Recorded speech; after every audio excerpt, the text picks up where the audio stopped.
Welcome to the Guided Hacking Show. I'm your host, Hussein Mohsen. Today, we'll be interviewing Stigward, a senior vulnerability researcher at Interrupt Labs and the creator of Exploits.Club and Bugs.directory. Stigward is also a longtime content creator at Guided Hacking.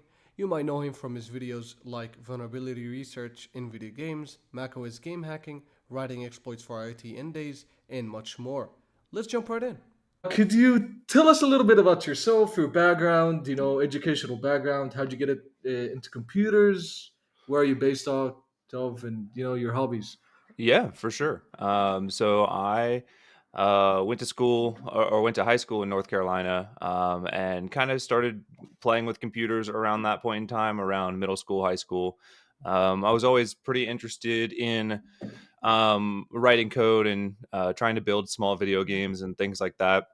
But my real kind of intro into using computers to make things was I started producing music in high school, and that was kind of a interesting gateway into figuring out that the sandbox for making things on a computer was a little bit bigger than I thought it was. And so when it came time to choose what to study, I decided to go into computer science, just kind of because I realized that you can kind of create whatever you want just by leveraging a computer in ways that, or leveraging a computer through code. And so I studied computer science. I kind of was headed down the stereotypical back end developer route. So while I was in school, I did a handful of internships, some kind of more on the back end Java microservice type things, and quickly realized that that might not necessarily be the creative outlet that I had once envisioned it to be. I no shade to anyone who does that type of work. It just was not the thing that I necessarily wanted to do. And I had always had an interest in security, but I had never really thought about pursuing it professionally until about sophomore, junior year, when I started to kind of get more into playing CTFs. And that was also kind of corresponded with the point in time when I was taking some low level security classes and things like that. And so I kind of really dove headfirst into that scene and tried to kind of scale up and learn skills as quickly as possible. So that was kind of my educational background. From there, I jumped to I wanted to go into VR, but I definitely wasn't good enough at the point in time. So I went into some IoT kind of security engineering consulting jobs where I was close to the hardware and looking at bare metal firmware and some Linux embedded stuff, but not quite full VR. And then after that, I was able to leverage that experience into the Vuln research job that I do now. Outside of that, I am based out of Denver, Colorado at the moment. And my one other unfortunate hobby is endurance sports. So I'm big into the triathlon scene here in Denver, which is kind of like a mandatory part of living in Denver, I guess, is being a part of one of their crazy outdoor scenes. But yeah, if I'm not hacking, I'm probably on a bike or on a run or something like that. That's actually quite interesting background. You mentioned that you played CDFs during, I think, your high school Kind of in high school and then through college. through college. Yeah. Did that help you out during your journey, security research journey? Did you play professionally or? Yeah, no, I am probably a beginner to mid-level CTF player. I never really Mhm. scaled past that point in time. It definitely helped me. Most of my interviews throughout the kind of, especially when you're coming out of school, a lot of the entry level position interviews are very similar to CTF problems, where they just like watch you work like a challenge size or a bite size problem. So it definitely helped in that aspect. Also, like I was not specialized when it came to CTFs at all either. So like I'd work on RE stuff, I'd work on phone stuff, I'd work on web stuff, all the way through like doing some cloud things. And I even hopped on Hack the Box and did like some like Windows AD stuff. So I think it definitely helped me get a sense of the security scene a little bit better, and kind of really more focused down on the things I was most interested in. But I wasn't at DEF CON qualifiers or anything like that. I was just playing it purely out of enjoyment, and every now and then I'd hop on a small team or something like that, but nothing Mm. professional. That's actually really cool. How'd you get to know guided hacking, and what type of content have you published on guided hacking? Yeah. So when I was in college and kind of spinning up on low level security stuff, I was kind of trying to figure out what bigger projects I could pursue.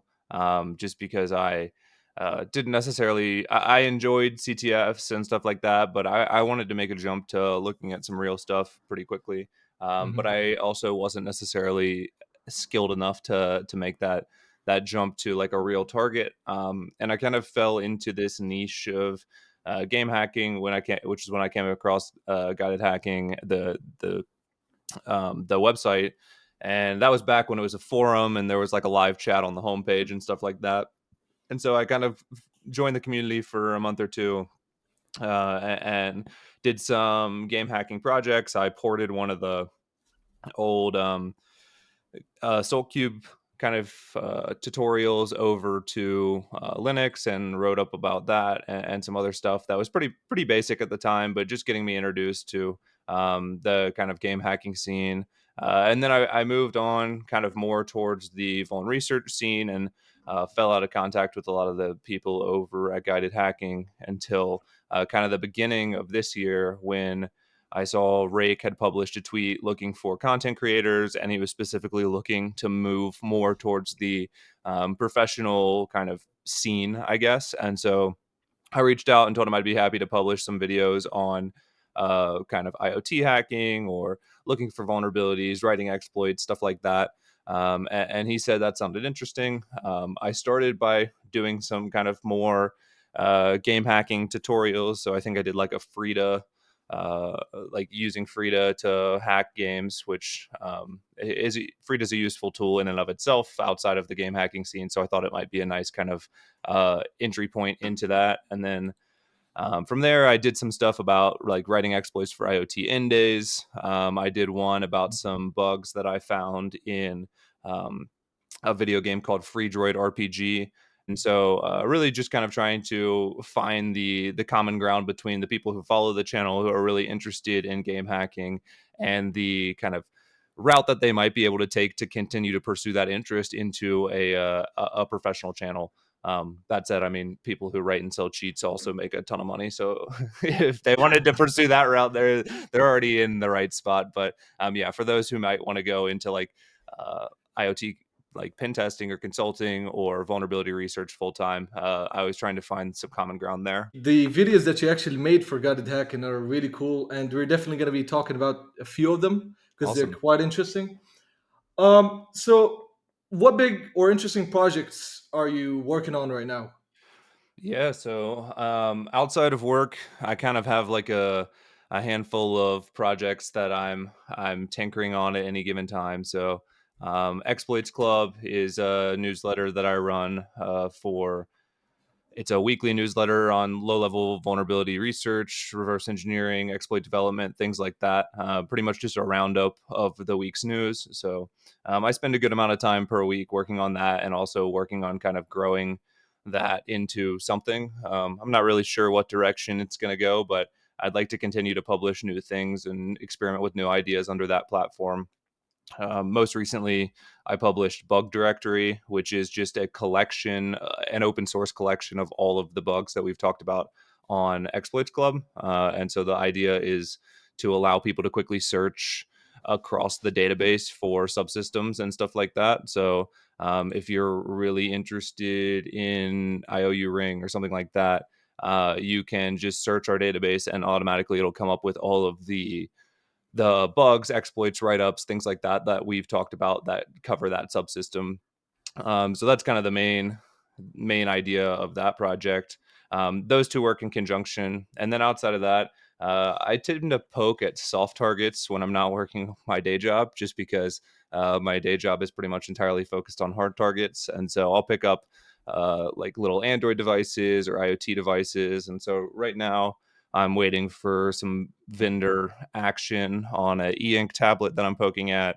I also recently picked up like a dumb phone, so a phone that only has like phone capabilities. It's kind of big in the tech minimalism scene, I guess, but it they wrote an entire custom operating system, and so I was like, this would be fun to poke at. So I'm looking at the Bluetooth module on that. But yeah, kind of just poking at stuff. I fluctuate between either wanting to be creative and putting out things or wanting to focus specifically on something that I'm researching. But those are kind of the main things I'm working on at the moment. So you mentioned poking around at soft targets. So Mhm. what is your approach on like picking out a target, and how do you begin and start doing some research on it? Yeah, for me, I think that it's mainly just like about interest. So if I Mm, think that a target is interesting, I will definitely be more motivated to play with it, especially if it impacts something that I actually plan to use as a consumer. So, like, I wrote mm, an exploit and local privilege escalation exploit for FIO M6, which is like an Android digital audio player. So, like a glorified MP3 player, basically. And the reason that I even started that project was because I carried that device around and just listened to music off of it. And I had it in my backpack on a cross country flight. And I was kind of bored, and I just plugged it in and started poking around at the drivers and stuff like that. And so I think that the main thing for me is just, is it interesting? And then also, like, how much time do I want to spend on it? And that's not to say that you can always be good at guesstimating things like that. Like, you can pick a target thinking it's a easy target or a soft target, and then end up spending months on it. So it's not a perfect measure, but typically I'll try and pick things that, if I have a month, I'll be able to hopefully get a quick win in that time period. And also things that are interesting that I kind of come across while researching stuff that I might personally buy, or researching things that are in a tangent of things that I already enjoy. So, like, at some point, I really want to mm. look at Garmin OS, just because that's I think they have their own custom version of C called Monkey C. And I mean, I use Garmin for pretty much all of my triathlon training, from my watch to my bike computer. So stuff like that are just in the tangent that I enjoy. I think that's a really good strategy for anyone who's looking to pick up a target. Could you talk about the local privilege escalation exploit that you found, and how long did it take you to find, and Yeah, your approach towards for finding it? sure. Yeah. So I that bug was one of the first kind of like real hands-on bugs that I found and wrote a full exploit for. Mm, And so while I was on the flight, I already had a cloned version of Brandon Falk, or Gamozo Labs, his dumb fuzzer that he wrote for old Android devices, because I had been testing it on something totally different. And mhm, basically, what that fuzzer does is it just opens everything on the file system and tries to write to it. And then if it succeeds, it tries to close it, and so on and so forth. And you're just hoping that something interesting happens. And so I actually made it even dumber, and I took out, it also had like read operations that it would try and trigger, and it used multiple threads and stuff like that. I cut it down to only doing writes and only on one thread, and then I just let it run for like 5 minutes on the flight to see what happened, while I was probably watching a movie on like the headset entertainment unit or whatever. mhm, Um, and the device crashed, and so I grabbed the crash dumps, and it just straight up overwritten PC in that case. And so I took a look at the driver, and it was like some debug driver that they had accidentally left in there, with the most straightforward overflow you could possibly ask for. So it just took your user value. There was mhm, a kernel stat buffer that it allocated, or initiated. It just took your user value, did a copy from user, which is just like just where it creates. It just takes your user buffer and copies it into the kernel buffer, except for it didn't do any size checking. And so you directly smash the stack, and then you can kind of do whatever you want. The tricky part of that exploit mhm, was there was no way to, at least in the limited amount of time that I tried, there was no way to like easily get a root shell on the device for debugging purposes. And so everything kind of after that was blind. So I did a lot of crash dump debugging, where I would just crash the device, look at the crash dumps, see how far I had made it. And what ended up working for that exploit was, uh, I realized that the further you overwrote the stack, the more registers you kind of started to control. And mhm, so, particularly, and this is going to be just off the top of my head, but I think it was X21. After mhm, you overflowed to the saved return address. X21 would also start to control attacker controlled data, or start to have attacker controlled data. And so I used like a simple ROP gadget and found out that the stack was executable, which was huge. So I jumped to that and then had shellcode stored in X21. Unfortunately, I guess the hard part about that was trying to write shellcode that works in ARM supervisor mode and figure out how to return execution back to your process, which I won't go too in depth on that. But Mm-hmm. the TLDR is I did not get it to work. And so what I ended up doing was just pointing a script. So there's this attack from 2016, I think, called the hot plug eater attack, where you just overwrite a script. And by overwriting that script, you actually kick off a process where the root user will rerun that script. And so what I did was just overwrite that script with a malicious script, and then the root user would go run our malicious script, and that's what ended up working. But the all of that was done in shellcode. It just didn't actually return execution properly to our userland process, so we just let it kind of segfault out. But that didn't end up crashing the device itself. So it worked. It worked nicely. It is not a clean exploit. It is almost 100% reliable, but it just like, if you look at it, you're like, what the heck is this guy doing? So I think he even wrote a blog post about it. yeah, I wrote a Mm, two-part blog post about it. mm, About the first part's about the dumb fuzzer, and the second part is mhm, about the exploit. And then I had the opportunity to talk through it at B-Sides Raleigh mhm. last year.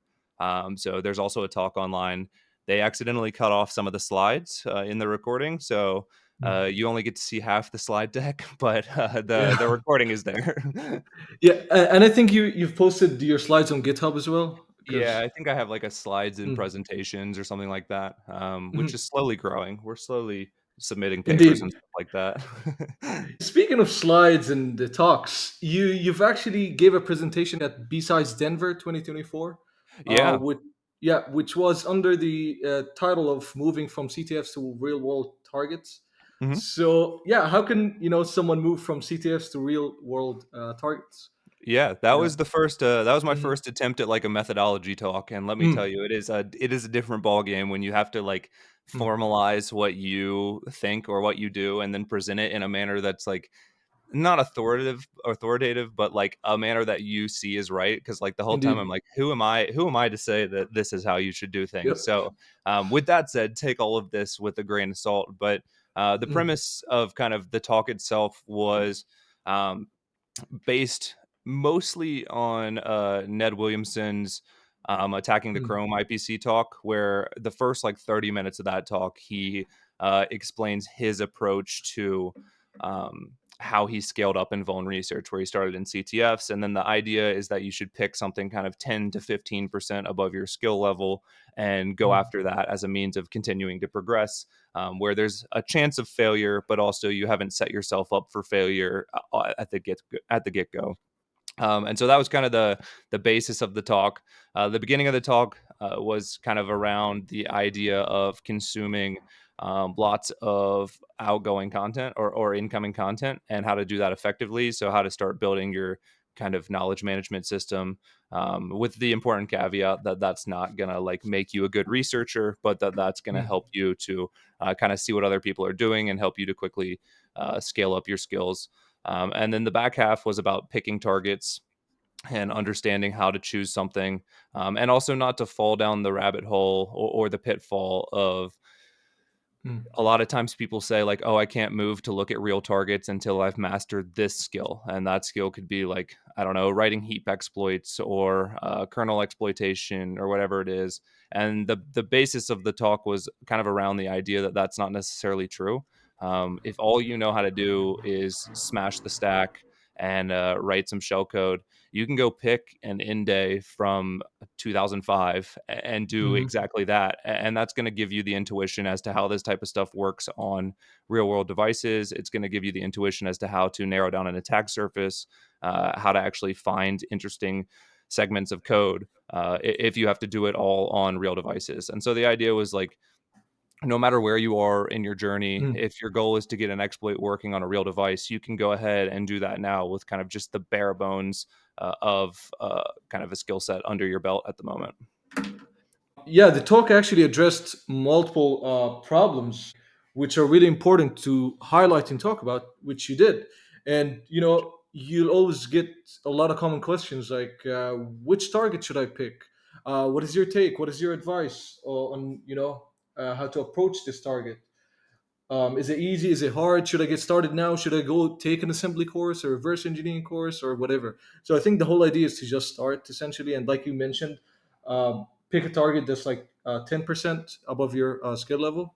Yeah, for sure. I think so. And I also like on that point, I won't get on my Mm, soapbox for too long here, but I think that a lot of people are worried that their learning is going to become wasted time. Like, oh, if I spend so much time learning this one thing and then that doesn't end up being useful in this other thing, then it's wasted time. And mm, I think that that's kind of a false narrative for a lot of people who are in the kind of early stages of trying to get into vuln research. It's not to say that like having a couple things that you should learn isn't necessary, and I think that it mm, is. But I think that if you're following kind of like the takeaway at the end of the talk was basically like continue to follow your curiosity and kind of focus on the things that are most interesting to you. Very similar to how I talked about picking targets because nothing there's this old quote and I don't remember who it is by, but mhm, essentially the quote says like you'll eventually use everything you learn. And like my own journey, I was a back-end developer and then I mm, did a lot of like cloud pen testing while I was an IoT pen tester, so like looking at privesks in AWS and stuff like that.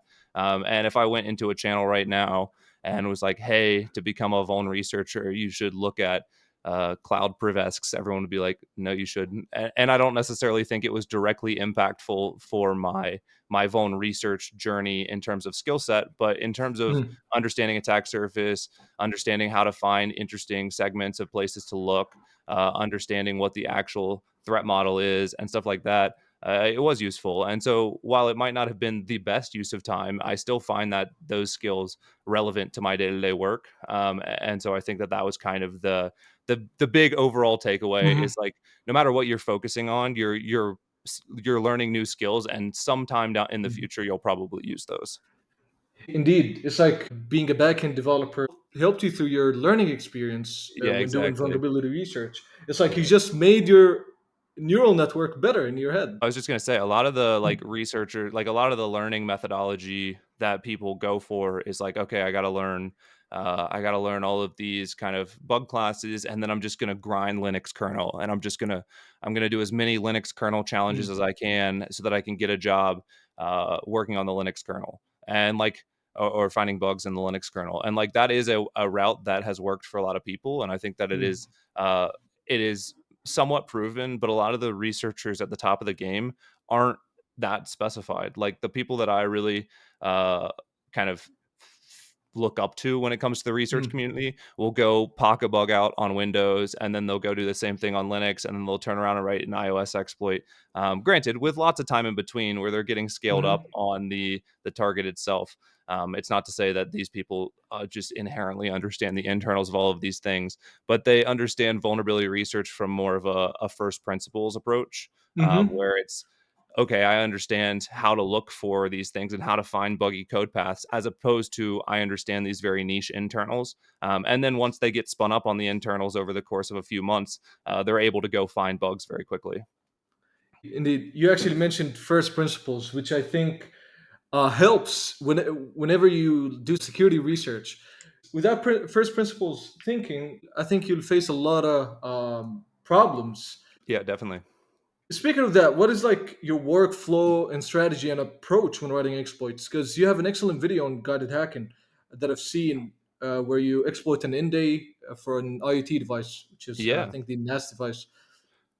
Yeah, I guess Mm, kind of starting at the Vaughn research stage. mm, Really, it depends on the target a little bit, but my goal is kind of to understand.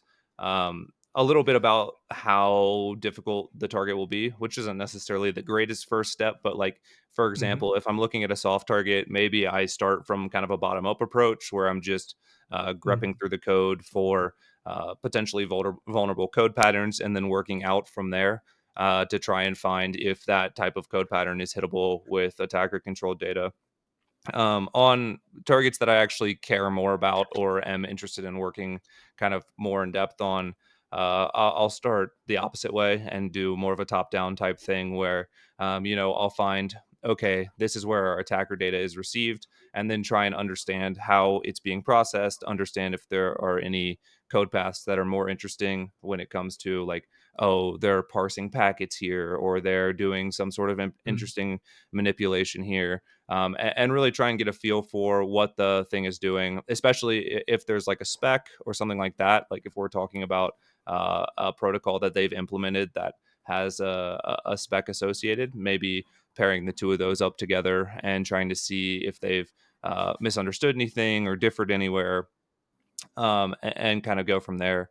Also, I'm not great at writing fuzzers, but I'll throw some dumb fuzzers at things or just like AFL or something like that and just let it run while I do this research. And a lot of times that will, again, depending on the the target, sometimes that'll spit out bugs, and sometimes I'll go in and actually spend more time focusing on tweaking a harness and getting better code coverage and seeding a corpus properly. But that's kind of the approach to finding bugs. The whole Hmm. time taking notes along the way, because I have found more often than not, it is very nice to go be able to refer to a subsystem that you've already looked at in your notes, as opposed to reread it or like go back in Binary Ninja and be like, what does this variable that I named with 12 question marks mean?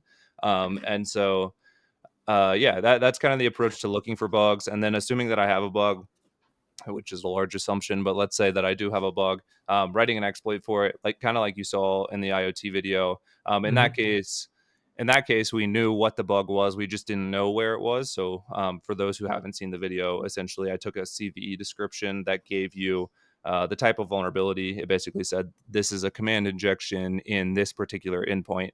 And so, for something like that, I went and found the endpoint. I traced back to the actual backend code handler, which was written in Python, and then identified the vulnerability from there. Uh, and then exploitation is just very unique to each individual bug. And so in that case, it was just a matter of figuring out which parameter I could inject with, and then figuring out how it's going to be handled and what I wanted to actually do. So for that, I think I used the command injection just to curl out to drop a Python script on the device, and then run that Python script to connect back to a listener. But it's going to be very unique in every instance. Like the other one I was talking about, writing shellcode in the kernel is a whole different, a very different type of thing. So based on the bug, we kind of you do the art of exploit development a little bit differently, I guess. Do you think like picking multiple N-Days and writing exploits for them might be a net positive in your journey? And how can you pick the right N-Day? Let's just say for beginners. Yeah, yeah. Mm. Yeah, for sure. Um, I think that's one of the most effective ways to kind of get spun up quickly, especially when you're moving from CTFs or you have maybe like a base level understanding. Just pick a bug that you think is interesting and kind of work from there. So definitely a net positive if you're kind of doing that exercise over and over Mhm. again. When it comes to picking something that you are interested in, or I guess not necessarily interested in, but picking something that you think will be useful, I would say pick something, at least initially pick bug classes that you're familiar with. So like if you already know what command injection is, picking a N-Day that has that is useful, because then once you find the bug, it's Mhm. not necessarily as difficult to write an exploit for it. And that way you're not like having to learn a whole different exploit or bug class and how to exploit it. At least off the bat, kind of as you get further down the journey, it's nice to kind of use it to learn new bug classes and new exploit techniques as well. The other thing is like not all CVE descriptions are created equal. So like sometimes you'll have a CVE description that doesn't even tell you what subsystem it's in, and it will just say this results in remote code execution. It'll be Mhm. like an overflow that might result in remote code execution, and then it'll just throw out like CVSS 9.8. And so the question there becomes like, is this even reachable? Is this exploitable? I've Mm. covered multiple articles in Exploits.Club where somebody took one of those types of things, bin diffed it, so just took the patch binary and the the vulnerable binary, diffed them to figure out what the patch looked like, and then Mhm. very quickly realized like, oh, this thing is not exploitable, or oh, this is not even the type of bug that the vendor has said that it is. So I would say when you're starting your journey, finding N-Days that have more information available about them, such as the one in the video where it explains what the bug class is and what endpoint it can be found at. Um, can be really useful Mhm. just to make sure that you're at least pointed in a direction as you get as you get more advanced, or as you kind of look for jobs that are kind of described as in-day exploit developers, which a lot of attack surface management companies are hiring for, as well as some like C2 frameworks and stuff like that. Then you get into the weeds of like, okay, this CVE description gives me absolutely nothing, and I need to figure out how to write an exploit for it. But I don't necessarily think that's the best tactic for a beginner. What do you think about the game bug hunting scene in like 2024? Because you also Yeah. made a video about it for guided hacking, which we're going to be talking about. Yeah, yeah. That was one of the ones that, like I mentioned, I thought that there's an interesting crossover Hmm. between the vuln research scene and the game hacking scene, where a lot of, at least a lot of the really interesting kind of write ups I've read recently in the vuln research scene relate to finding and exploiting bugs in video games. I think a lot of that is because one, it's a popular hobby for people in vuln research, and two, a lot of the people in vuln research come from a game hacking background. But I Hmm. think there's more crossover there than a lot of people who are learning game hacking might realize. And so the scene has actually been uh, kind of more prevalent now, maybe not more prevalent now, but like, I mean, there was that really cool source engine talk at Offensive Con a few years ago about CSGO that I recommend checking out. Jack Baker did a lot of two different talks at DEF CON about finding bugs in underlying game engines. So he went in and found some bugs in Unity and in Unreal, and was able to write exploits for those bugs that gave him uh, an attack surface for any games written on top of that. So like in Unreal version, whatever he wrote the exploit for, he just had uh, a cheat for any game written on that because the exploit was in the underlying engine. And there's been a couple others. The Factorio Lua blog post that came out recently that was like 60 pages long and was up for a Pony Award. That one was insane. I read it twice and I was like, this is one of the best blog posts I've ever read. And so the niche that exists there is super interesting. And I think that if you're in the game hacking scene and you're interested in maybe making the jump to vuln research, you might already have some of the tooling and some of the Hmm. some of the skills set up. Exactly. And you should just kind of, as you look at people looking for bugs in games or game servers and stuff like that, you could try and leverage that into a project that you want to do. I totally agree. There's so much skills you carry on from your game hacking journey to your professional career, whether it's Mhm. general security research, vulnerability research, and all that. You also made a video which talks about fun research in video games, and Mhm. you followed a certain methodology which is bug spotting, Yeah. and you actually found discovered two new vulnerabilities. So it's a successful Yeah. methodology. Yeah. Yeah. Could Um, you talk about that?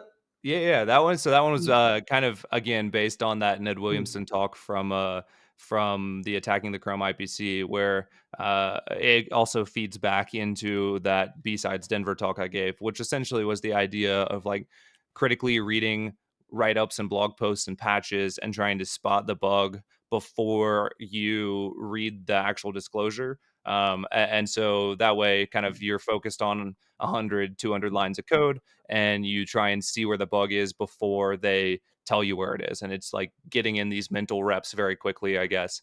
Um, and so I was actually looking for a bug that would nicely tie into that crossover between game hackers and vulnerability researchers, and trying to make a video about that topic in general. And I went on NVD and started searching around and found two bugs back in, I want to say 2020 or something like that, that were in Free Droid RPG, which is just like an open source video game for Linux.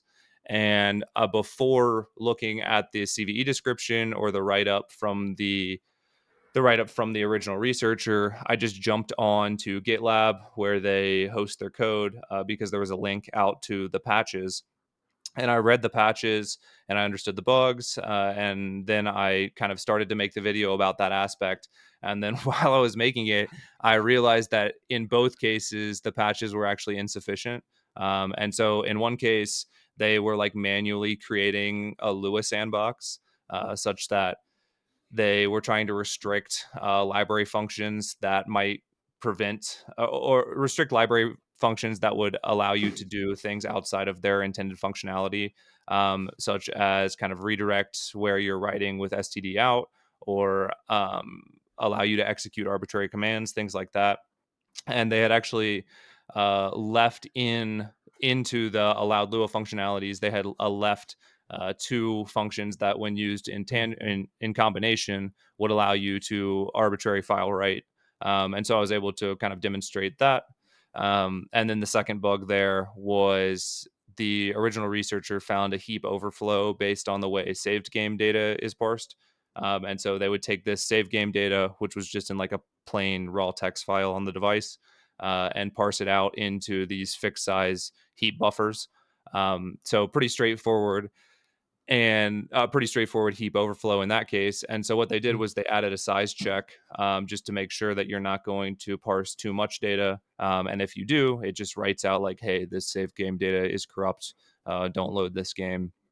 But what they didn't realize is that they had left their counter as a signed integer, and so you could actually write like Mm. a 33,000 line, uh, or write 33,000 characters to a line in the save game data, which would overflow the short, in that case, the short in, and cause it to pass the size check, but then subsequently have a massive allocate or massive write to a very small allocation. And so those were kind of the two bugs that I found in that case. That's very cool. Actually, I've watched the video.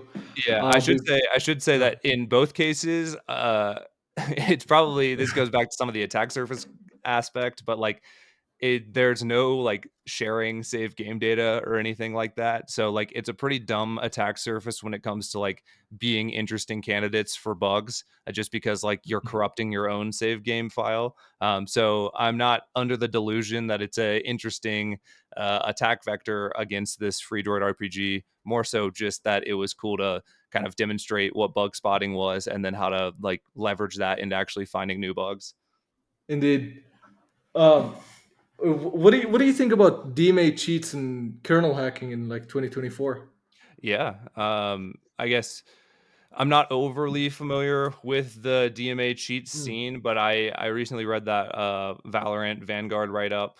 Um, I think that it's an interesting, it's interesting just because you're seeing the same thing kind of across like Android devices and stuff like that, where like people are realizing that they need to have an IOMMU or things like that to allow for kind of permissions when it comes to more granular permissions when it comes to direct memory access. And so I think that you're going to continue to see kind of the arms race of, okay, cheaters are now adding their own Wi-Fi cards that directly access the game's memory and stuff like that. And then, okay, now we need to, as an anti-cheat company, we need to set up an IOMMU and give virtual address spaces to every single like external IO device. And so I think there's just going to be the continuous kind of push like that, where DMA, while it's interesting now, might be kind of there will be a whole new vector or a whole new way you have to leverage it in a year or two, as these anti-cheat companies kind of work to combat it, which is kind of exactly what the Mm. Valorant Vanguard write up had said.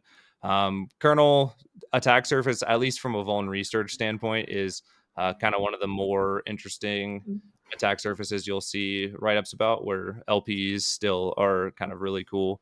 It's so interesting to see how they continuously move to different subsystems. Where, like I mentioned, IOU ring at the beginning of the Mm. conversation, and you'll like there was a point in time, I think Google put out some analytics on it where like the vast majority of LPEs were targeting something like that on Linux. And now you're seeing it shift around a little bit.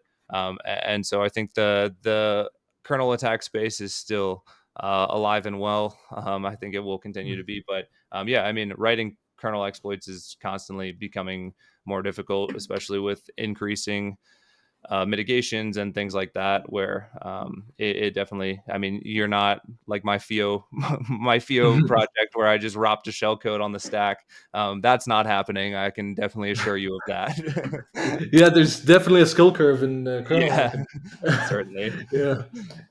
I mean, do you think we need more game hackers to produce better vulnerability researchers and, more vulnerability researchers as well in the Yeah, I field? mean, I think that I think that vulnerability research in general is a very interesting space to get into, and I think that a lot of people don't realize that necessarily, especially if you're Mm. coming from the traditional school system, where like I only had one security class, and the vast majority of that security class was on like web vulnerabilities and stuff like that. We did one week module on like buffer overflows, and it was as straightforward as it could possibly be. And then they moved on. And so, like, I think you have a lot of really talented low level engineers who come out of university who don't necessarily realize that they could leverage those skills in vuln research when it comes to looking for low level bugs. Similarly, I think you have a lot of really talented game hackers who are very proficient reverse engineers, Mhm. very talented at kind of quickly understanding memory internals, understanding how processes work, things like that. But they don't necessarily recognize that there is a career path where they can take those skills and transition them into looking for bugs, writing exploits, stuff like that. And so I definitely think that vuln research sits in this weird gray area where unless you come directly from the CTF scene, you might not even realize that the type of skills you're acquiring, whether through your compiler's class at school or through writing Mhm. cheats for Valorant or whatever it may be, can actually be leveraged into a full time job. I totally agree with that. It's like you build your foundations throughout university, and you can leverage these foundations throughout whatever you want to do later Yeah, on. exactly. Exactly. So, do you have a preferred setup for vulnerability research and reverse engineering, or whatever? A In terms certain of workflow? Oh yeah, yeah. Yeah. Yeah. So I use pretty much a MacBook for the majority of stuff, and then a Linux VM inside of that for other stuff. There's all sorts of qualms with that at the moment, just based on like a lot of times I really need to run something on x64 like Intel, and so I have a VM set up as well, like a Mhm. cloud VM that actually has the right architecture for building things occasionally. Um, but I use Obsidian mainly for note taking and keeping up with all the stuff that I'm working on. I also use Binary Ninja for reverse engineering primarily. That's kind of what Interrupt uses. It's also what I was using in school, just because Mm.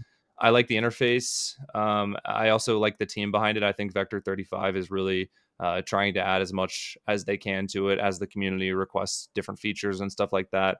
And if you're in school, they have a crazy good deal on a Indeed. student license. I think it was like $70 for a 3 year license or something like that, which for the quality of tool is a really good deal. I mean, obviously you're competing with free for Ghidra, but I personally paid the $70.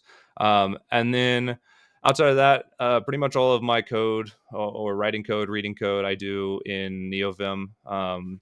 Which I started in school, and I just can't get out of the habit of using it now. So I will do the majority of stuff in that. Every now and then, if I have to open a massive project where I don't even know what files I'm looking for, I'll reach for like VS Code or something like that, where I can just quickly go through the file browser and open things and jump to definitions very quickly with the cursor. But for the vast majority of stuff, I'm doing it right in the terminal, which also is nice for Obsidian since that's all markdown files. You can kind of open a new Indeed. tmux pane and then just have your Obsidian notes and your code and a separate terminal open all right there, where you don't really need to navigate away from anything. So that's kind of what my setup looks like at the moment. I am very uh, I've been set in this way for a handful of years now, but I'm also during school was experimenting with a lot of stuff. So while this works for me at the moment, I'm sure that if you asked me the same question in 365 days, I would probably have a totally different answer. So unfortunately, I'm someone who likes to bounce around a lot. Where like I know people who are like, oh, I've had the same setup since 2004. So that is Yeah. not me. I'm constantly looking for new things, which might honestly just be a procrastination method more than anything. But yeah, Yeah, I mean, as long as you get the job done with your setup and you're kind of comfortable with it, that's yeah, all it takes. When you're like crafting the weekly newsletter for Exploits Club, do you stumble upon like something really cool where you start reading it and completing the newsletter? yeah. Um, Pretty much every week. So I guess the way that it works for me, I've had a lot of questions on this too. Is like I have a handful of feeds set up for that. So I have a couple Twitter lists set up. I have an actual like Feedly feed or RSS feed set up. I also follow Day Zero Sec, which is a podcast for low level vulnerability research. They have a website called Ode Fans, which Hmm. is kind of just an RSS feed as well. So I'll basically have all of those input sources, and then I will use Reader, which is like a read it later app, to save all of them. And then I'll try and get through one or two a day during that, and then write a summary either same day or occasionally Thursday mornings before the actual newsletter comes out. I guess things that I've seen recently, I guess in the most recent one, I mean the Factorio blog post that I mentioned about writing an exploit for that was super interesting. I think that was some crazy research. I really enjoyed Chompy's slide deck about the exploit development lifecycle, which was included this most recent week. Those are the two that popped to mind. I guess kind of on the buzzword of LLMs and fuzzing and stuff like that. I Yeah, thought that Project Zero's Project Nap Time was pretty cool. I mean, everything that comes out of P Zero is cool, but I found that one interesting just because I didn't necessarily know if they would venture into that domain or not. And the work they put out was at least the first time. I don't spend a lot of time in that space and I don't think about it a lot, but that was the first time I had seen someone think about the like multi-agent approach and leveraging giving your agent tools and stuff like that. So I thought that was pretty cool as well. that's actually very cool. Are they like leveraging the agents on security work or? Yeah, the it was all mainly hypothetical, and I believe at the end of it, they just kind of gave it toy problems. But the idea was like they'd build an LLM agent, and then they would give it things like Python, so it could have a terminal to play in. I don't know if they mentioned what tools they were using, but I know that some popular tools like LangChain allow you to do things like that now. Mhm. And so they were giving it these tools as opposed to just like the more standard approach of copying code, putting it directly to a chat agent and saying, please tell me if this is vulnerable. They're actually allowing it to work through the process very similar to like how a human researcher might do it, and test things out with different tools and stuff like that. And I thought that was cool, just because I personally hadn't seen it. But like I said, they might have been the 100th team to do that. I just don't spend a ton of time in the LLM space at the moment. Might start soon if it's gonna take my job eventually, but Yeah, yeah, it's gonna be a while for an actual LM to take a yeah, low level job actually, because yeah, true. there's I'm not sure if you heard of Expo. They're essentially Yeah, taken the the web team. yeah, I yeah, think that exactly. was the ex CISO Nico, from Lyft. Maybe is one of the investors or the Yeah, partners on that. I think so, yeah. So what Yeah. they're essentially doing is that they're building an AI agent to take over manually testing your website, Mhm. for vulnerabilities, bug hunting, and all that. So this layer is almost gonna get automated, but it'll Yeah. take time. Yeah. Yeah, Definitely. yeah. We're essentially wrapping it up. Okay. Do you want to shout out your project, or you want to shout out anything you want to plug in? Yeah, I mean, you can find me at underscore Stigward on Twitter or X. That's kind of where my personal account is. And then at Exploits Club or exploits.club is where the newsletter is. So if you've found any of that stuff interesting during this, you can find out more about it over there. Outside of that, I am hoping to publish some more stuff on guided hacking once I have a little bit more Mhm. time. So definitely, I mean, this is on their YouTube channel, I'm assuming, so I don't necessarily need to plug that, but definitely give it a follow. And that's pretty much it. All my blogs, personal blogs, will come out on my own Twitter. Hopefully, a new one on that e-ink device I mentioned in the next couple weeks. So, yeah, that is it from me. Thank you very much.